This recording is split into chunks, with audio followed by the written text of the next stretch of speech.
down the empire that she'd... Hold up, so we was really going against our mother's wishes the whole game, bro. Whole time we think we trying to survive. Chica, move! Ah! Trash compactor, you go, big fella. We got FNAF in the building. The Ultimate Timeline finale. Look at Matt Pat delivering. He said, did he say April 26th or did he say April 24th? I could have swore he said April 24th. And it is April 26th, but I ain't complaining. I'm gonna watch the vid. Hello, Internet! Welcome to Game Theory, and the final part of my FNAF timeline, where today we're bringing our story to a close by talking about the most complicated and controversial part of the timeline, the part that I've been dreading most of all, the end. The moment where we're finally forced to come to some definitive and difficult answers trying to explain what the heck we were watching in Security Breach. The last two episodes have been about death. The death of Afton's family, the deaths of multiple children, the death of the franchise itself as Mike and Henry figuratively and literally burn it all down. Today's episode, though, and the current end of this franchise, is instead all about rebirth, the return of old characters in new forms, and the controversial rebirth of a franchise entering the next era of its story. But before we hop into the timeline, due to scheduling conflicts, I won't be able to have any live talk back after this episode. I know, I promised one, I was really excited about it, but I just couldn't make it work with my schedule and all the other guests' schedules. That said, I still do plan on doing one over the coming weeks with special guests. Just make sure that you're subscribed and either have all notifications turned on, or you're just watching our community tab for the announcement as to when that's gonna happen. And now, without any further ado, we finally reach the end and a new beginning to our story. Fazbear Entertainment was dead. There is no need for you to return to work next week, as Fazbear Entertainment is no longer a corporate entity. You said I'm short? Look, I'm average height, okay? I'm average. All debts had been paid, all assets redistributed. The company was outright dissolved. But when I lay on my stomach, I am above. Or when I lay on my back, I mean, when I lay on my back, I'm taller than most. Even the memories of the horrors that had happened there started to fade away in the public consciousness. The people were gone too. William was dead. Henry was gone. A whole generation of young Emilys and Aftons had lost their lives to the horrors of the pizzeria. All of them collateral damage to the man in the bunny suit. Everyone the company had ever touched was dead and gone.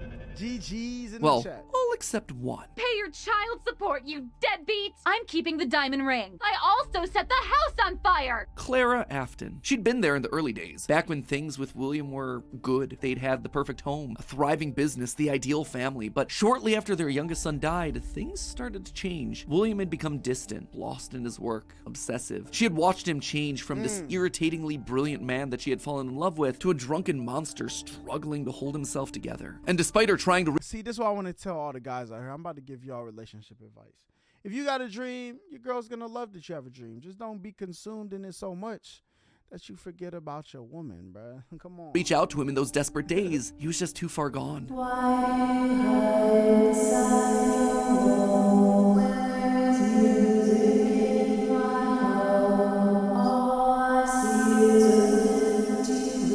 Okay.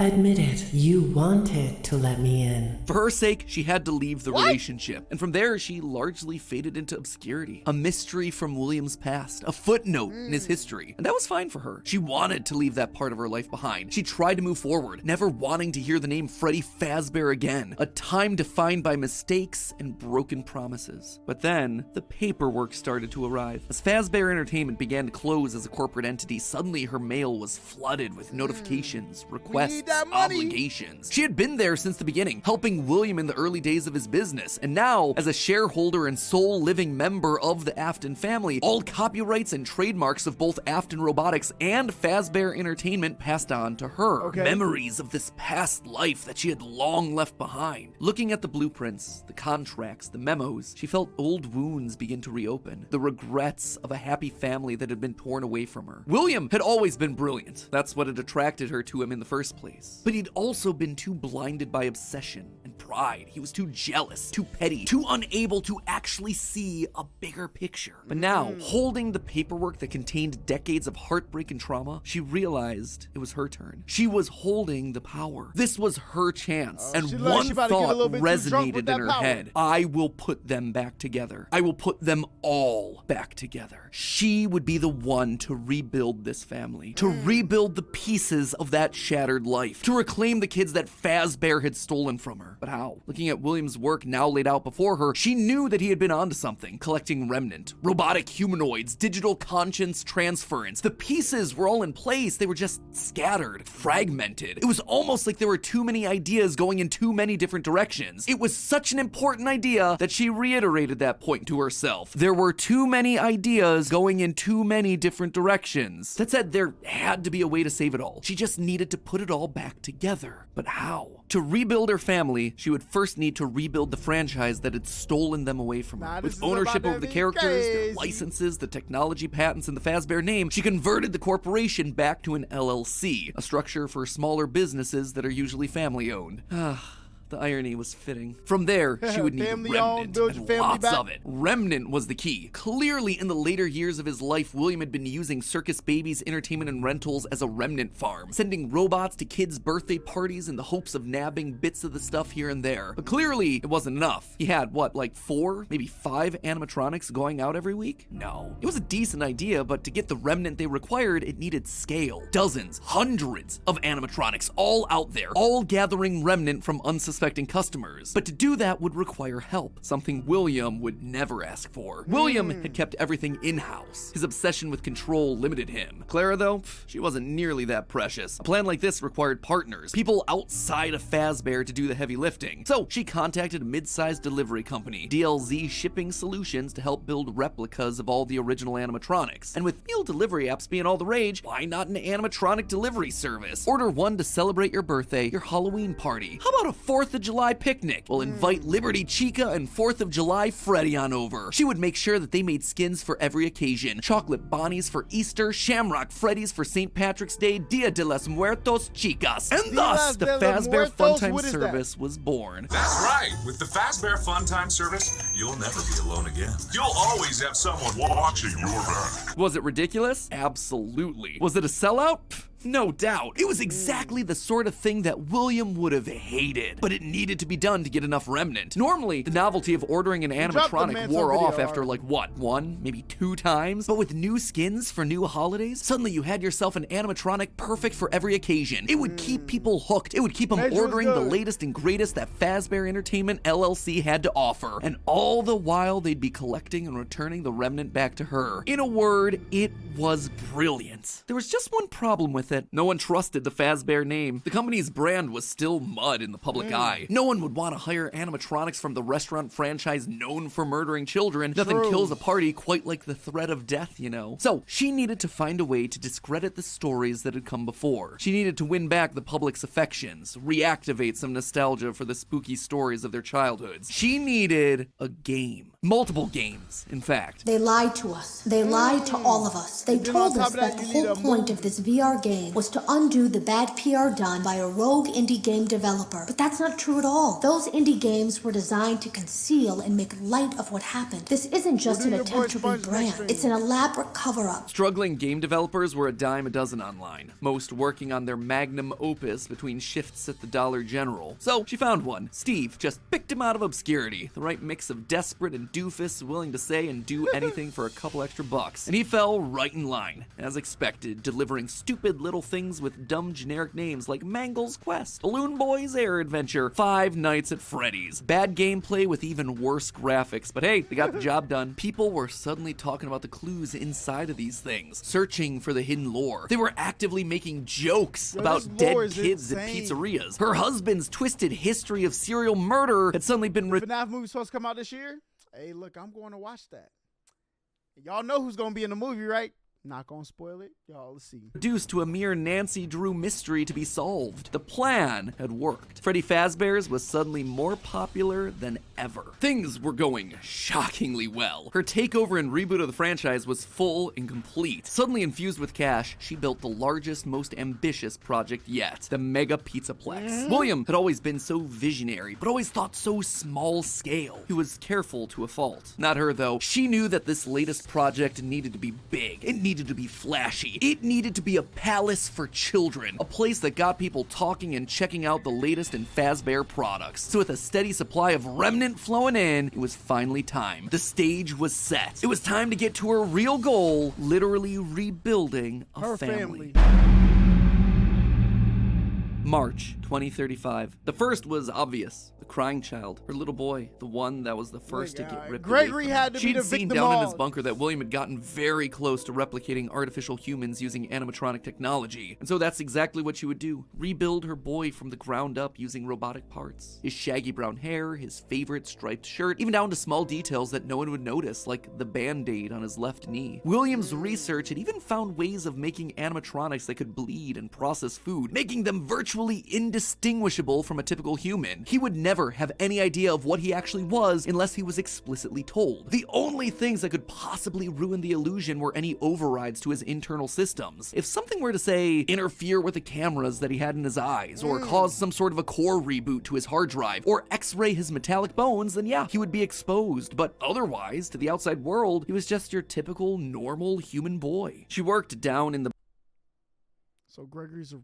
There's no way. bowels of the Pizzaplex, giving him life. But it was one thing to build him, it was another to help him remember his identity. He died so young, so early in their history, that there was no preserved memories for him. No documentation that she could just download into his digital brain. So bit by bit, she trained him, forcing him to remember who he was. In a corner of the room, she even made a makeshift dinner table, a reminder of their happier days. The family recreated. 2 brothers, a sister, a father, and the mother at the head of the table. The one in charge. The one in command, the one bringing all of this to fruition. But his progress was admittedly slower than she would have liked. At first, he could only communicate through simple ones and zeros, then rudimentary drawings and crude letters. But bit by bit, images of his past life started to come through. Balloons, colors, houses, bears and faces, birthday parties, all for me. Gregory was alive. As the robot boy embraced her, she felt a warmth that she hadn't in decades. This was the joy that she'd been working towards. This was what it was all for. Her son, back in her arms again. The plan was working. This is a story. This is the part of the story. I don't know if I should... She had to keep going. Next was William. The family was truly going to be put together. This is a real story, Ray. Not like verbatim like a real story, but this story has been told. Hopefully, if you read books, you read a specific book where William Afton is somebody else, and she would need him, and she knew exactly where he was, in the ruins of that old Freddy Fazbear's pizza place where Henry had trapped him. In fact, that's specifically why she insisted on building the Pizzaplex there over the sinkhole. It was the best place to hide what her true intentions were with the entire operation. Digging through the wreckage, she found him. He was right where she thought he'd be. Seeing the putrid shell of the Springtrap suit, though, was not something she was prepared for. The rotting corpse of William Afton was disgusting. Scorched flesh fused into the fur lining. Hollow black sockets where eyes once were. A smell that reeked of burned carbon and... Are animatronics the furry final boss? Bloody iron. He was no longer flesh. He was just the tangled sinews of a creature that was once called human. How far this brilliant man had fallen. It was clear that her work was cut out for her on this one. Afton was practically lifeless. The man may not have been able to die, but he was about as close as you could come. And his body would need a lot of reconstruction. Replacement arms and endoskeleton reinforcements were the top priority. Maybe pulled from their new line of glam rock animatronics. She'd have to see if they had any spare Bonnie parts lying around that they could steal. In the meantime, though, she threw the husk that was once her husband into a life support pod infused with aerosolized remnant to help keep him stable. But more important than recovering his body was recovering his mind. In his current state, he was comatose, an empty shell. Severe brain damage starts at temperatures over 108 degrees Fahrenheit. 42 degrees Celsius, and years of repeated fires had burned his brain to goo. Gone was the brilliant, frustrating mind that had drawn her to him in the first place. But she had a plan. Unlike her darling boy Gregory, Afton had found ways to record his consciousness. Fundamentally, the brain is only a series of electrical connections after all, so why couldn't you replicate that in the form of a standard circuit board? In essence, you could create a digital consciousness. And one thing she knew about William, he was nothing if not cautious. A planner, someone who had backup plans to his backup plans. And sure enough, there it was, buried in piles of old animatronic CPUs, a record of Afton himself. But she needed someone to test it. Someone was definitely here during the night. It had to have been the client. I mean, they sent us that stuff in the first place with no explanation, told us to scan it, said it would expedite the process so we wouldn't need to program any pathfinding ourselves. Unlike the other games that she'd paid to have made in the past, this one had a different purpose. This wasn't about PR, it was about getting William back up and running, spreading his virus to the masses. You acknowledge that Fazbear Entertainment is Terrible. not responsible for accidental digital consciousness transference, real-world manifestations of digital characters. She hired a new developer, Silver Parasol Games, to scan the boards and bring her husband into the system. And because of the immersive nature of VR, William's consciousness would be able to merge with the player, giving him a new body, a new agency. Nah, There was this is just insane, one complication. Afton's hold wasn't as powerful Devin, what's good? as she had hoped. He wasn't able to gain complete control. The first Appreciate it. Thank you. Thank you. trial run, Jeremy was so desperate to escape from his grasp that he sliced his own face off with a paper shredder. Messy. Afton's followers were reluctant, to say the least. But it was the second attempt that looked like it had the potential to kill two birds with one stone. Enter Vanessa. Mrs. Afton wanted a surrogate daughter. Her darling Elizabeth would have been a young woman at this point if she had lived. And Clara wanted someone who wasn't Elizabeth but could be just like her. Could she have just rebuilt her like Gregory? Sure, but Yes, she she decided could've. against it because she wanted an actual human mother-daughter connection. Well, that, and it would be redundant and narratively unsatisfying to have two robot kids in the same family. What could she say? William had put a lot of tools on the table for her to use, and she was planning on using them all. That's Plus, crazy. Elizabeth had always been This is so what he left her with, loyal though. to What other Daddy. options It was does she time to give have? her a second chance, a true choice. And Vanessa seemed to be the perfect candidate to fill the role. Your dad's name was Bill? Your dad didn't play fair, did he? He used to make your mum look bad in court. He manipulated you. I know your mum after she lost the custody case. I was supposed to be a good girl. She started as a QA tester at Silver Parasol Games, the VR game development company that was part of her plan to bring back William. But more importantly, Vanessa checked all the correct boxes. Okay. Right age, blonde, green eyes with a fondness for flowers came and the from outdoors. watching, In many ways, it was her daughter Her all Review of over again. Doflamingo. Except it Welcome wasn't just to the looks and chat. personality. What really mattered was Vanessa's mind. Underconfident, coming from a broken home, motherless, able to be manipulated. Yes, she would do Manipulation. nicely. She would be the one to save dear old daddy, just as the real Elizabeth would have wanted. This is what happens when you have parents' issues, man.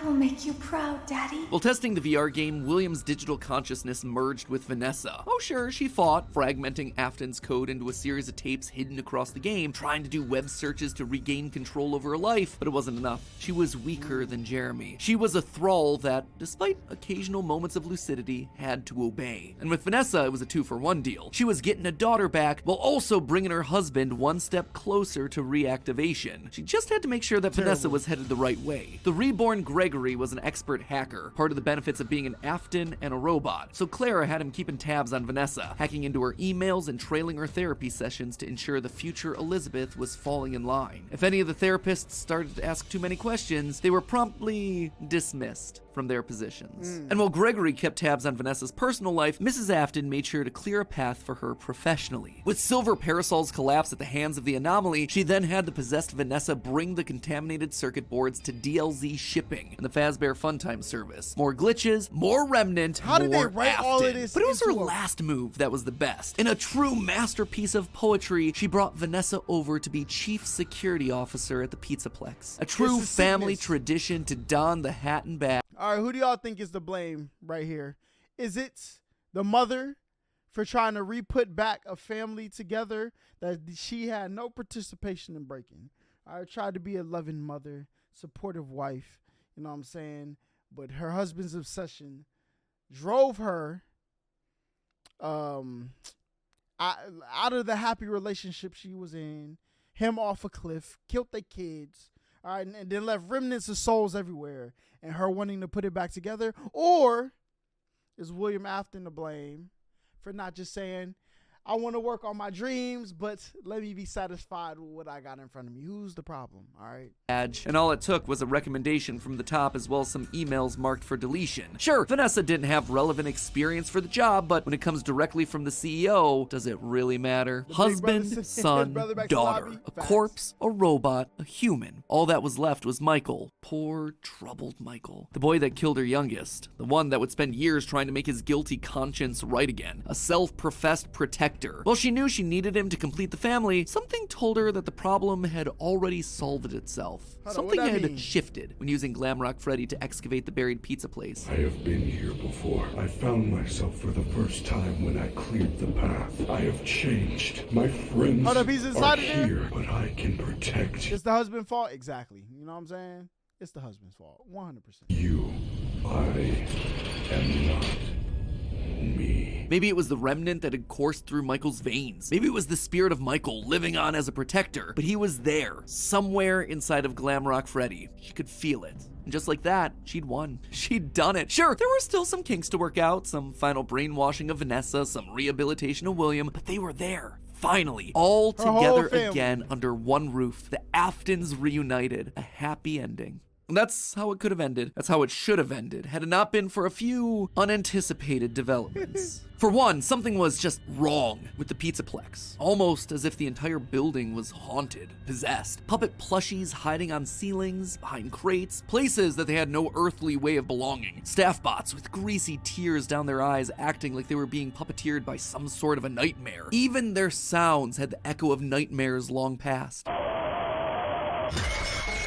It was as though a guardian spirit of the past refused to move on. As long as her husband was around, it too would linger. Only now, it wasn't just in one body, but it was in the essence of the building itself. She had seen stories of houses built on burial grounds getting possessed by angry spirits, but she'd never assumed that it could be real. Then again, in a world of living spirit metal and mind-controlling glitches, who was she to be so judgmental? The whole thing was ridiculous. Why would this be the line that she refused to cross? After all, the Pizzaplex was built over the burial ground of angry spirits, but it was the power cords that finally convinced her that something was wrong. Suddenly, these cords were striped black and white, like the security puppet from generations ago. The very foundations of this place, the materials and wires that constituted it, were rebelling against her, against the Aftons, against the quest to bring them all together again. And it was being helped by something else, something slithering through the building. Maybe they were connected, she couldn't be sure, but a blob of living wires could be heard oozing through the walls, stealing pieces and parts of the old animatronics showcased in Rockstar. What was the thing called? The little thing that had all of the... She could only assume that it was a byproduct of all the remnant they'd been collecting. From Afton's testing, she knew that both light and dark remnant existed, one of positive emotions and the other created from anguish, anger,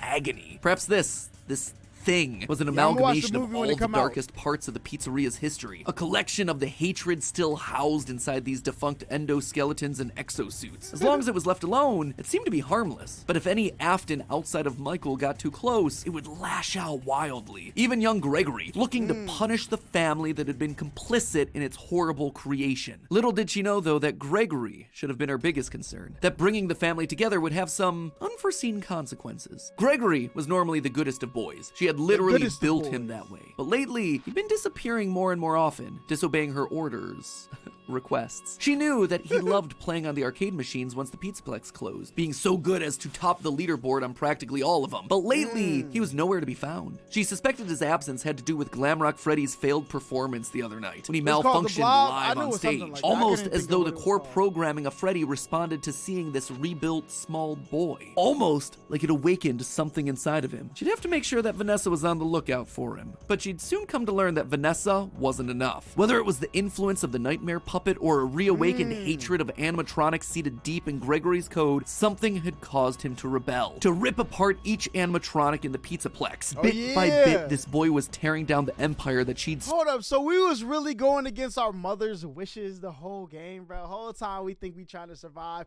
Chica, move! Trash compactor, you go, big fella. We was doing all that, and we wasn't supposed to be. Hey, man, they should have gave us better instructions, okay? so painstakingly built, freeing Why your animatronics was trying to run down on me, mother? Vanessa from her mind control, destroying the remains of Afton in the basement, setting Glamrock Freddy loose. As her carefully created world crumbled around her one more time, she began to plot her revenge. She would have to bring them all to ruin. And there you have it, my friends, nearly a decade in the making, my FNAF timeline for where the franchise is here in 2023. The year of Fazbear Frights, by the way. As always, it wouldn't be right for me to finish without going over some of the more controversial takes that I just handed out. I think we can all agree that this part of the timeline was always going to be the hardest. So let me just break down some of the major points. First of all, the biggest swing of this episode, and obviously the one that everything else rests upon, Mrs. Afton being the CEO of Fazbear Entertainment LLC. Here's why I went with this route. Now, first and foremost, the head of Fazbear Entertainment is the single biggest mystery that we're meant to solve at this point in the lore. The Ultimate Guide brings it up repeatedly. Who's running the show? Who is okaying these decisions? And in the security breach memos, we get multiple mentions of someone manipulating things from the top down. True. Whoever this is, they are the person driving forward every other facet of late-stage FNAF lore here. They're the puppet master who's hiring the indie dev. They're the ones relaunching the brand, building the Pizzaplex over the burial ground. So everything at the end of the timeline relies on this one singular answer. Now, as I see it, there are two possibilities here. One, an adult robot Elizabeth, like we see older versions of robot kids in the fourth closet, or Mrs. Afton. Could it be someone completely new to the franchise? No. Absolutely yes, but in a game with so many returning faces and repeated themes, it would be pretty random and arbitrary. So, between these two girl bosses, like who a then would it cop-out be? if they Well, did that. Elizabeth always wants to please her daddy, so she'd be most likely wanting to bring him to life. But then, what's Vanessa's role in all of this? Vanessa is clearly meant to be a parallel for Elizabeth. Same hair, same eyes, similar backstories, but if the main goal is getting the Afton family back together, which seems to clearly be the case in Security Breach, then there's no need for Vanessa to be involved at all. We already have Elizabeth running the show. It would also mean that we suddenly have two robot kids running around, which feels narratively repetitive and quite frankly kind of dumb. Now look at Mrs. Afton. We know next to nothing about her outside of any clues that we can get from Immortal and the Restless and Bellora's song. But what her being head of Fazbear does is make every other piece of the lore fit. Suddenly, you can have one of every other type of character. One robot kid in Gregory, one brainwashed human in Elizabeth/Vanessa, one OG corpse in William, and one possessed animatronic in Mike. Narratively, it makes everything else cleaner. Legally, it's also the option that makes the most sense. As I call out in my narrative, she'd likely have some stake in the original company and all of its assets. So as Fazbear folds as a company, I'd suspect a lot of it would return back to her. But there was one clue that really sold me on this particular direction, and that was this right here, in the post-it room. The big lore central of Security Breach, a dinner table scene with the whole family, including the mother. And not only is she there, she is at She's the head of the table. Come on, man. Open your eyes, bruh. Open your eyes. It's plain to see. I knew it from the beginning. I knew it.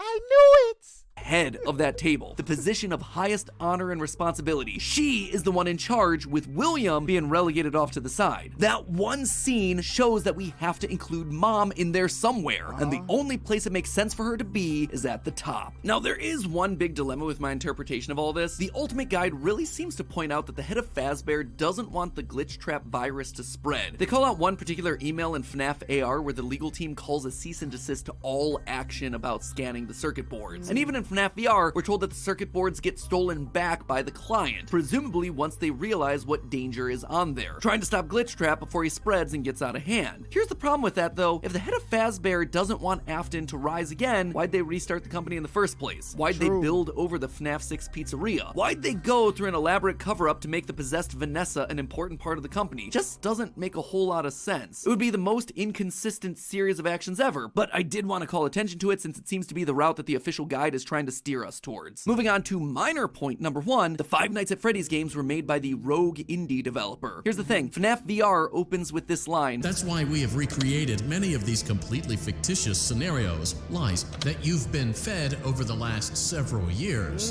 into a hilarious VR game. It's recreating the lies told to you by the indie developer. And since Help Wanted has direct recreations of FNAFs 1 through 3, it means the games must be part of the fabrications that this developer made up. Also, all All of this is heavily implied in the story of the same name, Help Wanted and Tales of the Pizzaplex, hence FNAF 1 through 3, canon games within the lore of the series. Big swing number 2, the elephant, or ghost in the room, Charlie infecting the Pizzaplex. John from the channel FNAF has made some great findings about Charlie's influence over the Pizzaplex. The cables that look like the striped arms of the puppet, the Nightmare-own plushies that you find hidden across the Pizzaplex in weird places, the staff bots with creepy smiles and in your dreams written on the front. All of these things scream puppets. Plus, with the puppet mask not having tears in the blob, seems to imply that Charlie's spirit exists elsewhere. She is still in play, and she has an important role, especially in Gregory's post-it room. The doors to the post-it room in the game's code are called Charlie doors, and inside we see a bunch of lit up nightmare staff bot heads. Suspicious, to say the least. The channel ID's Fantasy did a great theory looking at the post-it notes, concluding that the crying child / Gregory isn't alone in this room, but rather might be communicating with someone. A spirit, Charlie. Charlie's spirit seems to have pulled a poltergeist. Instead of controlling one thing, she's affecting a lot of little details, foundational elements of the Pizzaplex. And this isn't the first time that we've seen this in the franchise either. We've seen spirits communicating with people through physical writing in the survival logbook. So we know that this is an established means of spirit communication within this franchise. And I suspect that to some extent it might be Charlie's influence making Gregory go haywire. Which brings me then to my final and probably biggest controversy in recent FNAF history, Gregory as Patient 46, the evil robot mastermind. Now, I know when I first came out with All right.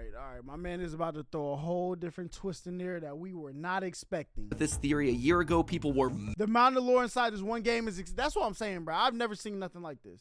Until we seen God of War, and I was like, nah, these games really got lore in it. Now, back in my old days, you know what I'm saying? I played Final Fantasy 7, Final Fantasy 9, crazy lore in there. When I go back, I'm like, oh, this is what they was trying to say.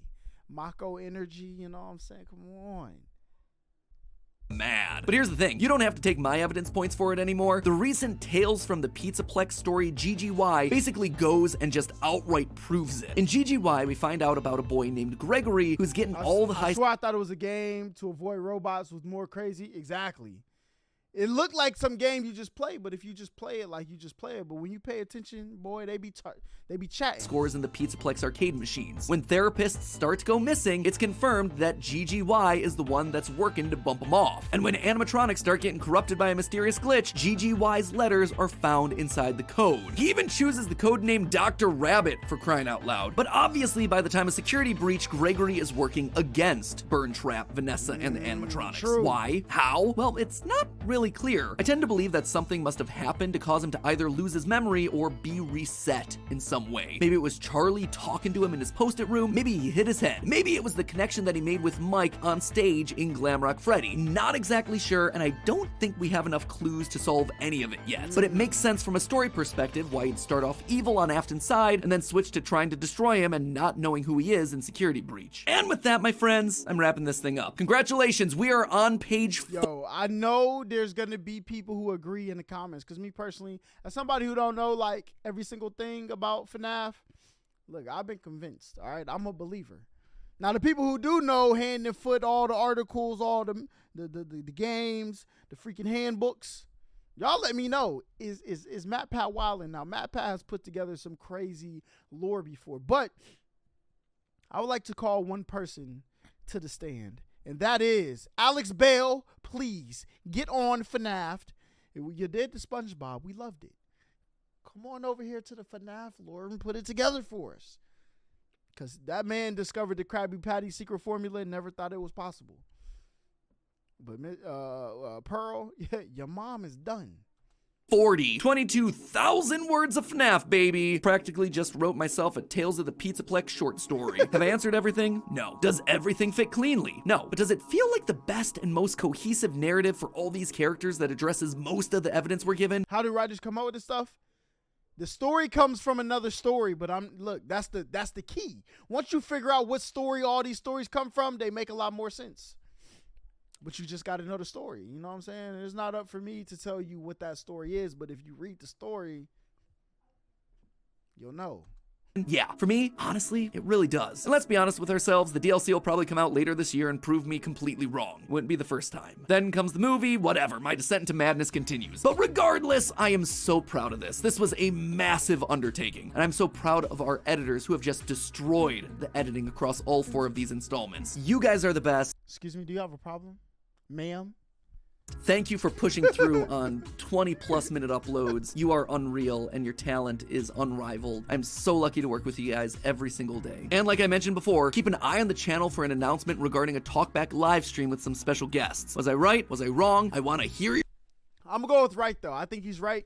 Lore though. Would I ever write something like this? I do not got the time. All right. Whoever over there for FNAF wrote all these games and these stories, clap it up for y'all. Your feedback, so that one's coming up soon. And with that, my friends, we can finally rest. I can leave the demon to its demons with one final reminder that it was all just a theory. A game theory. Hey, listen, W theory, is it Matt Pat's best? I don't know.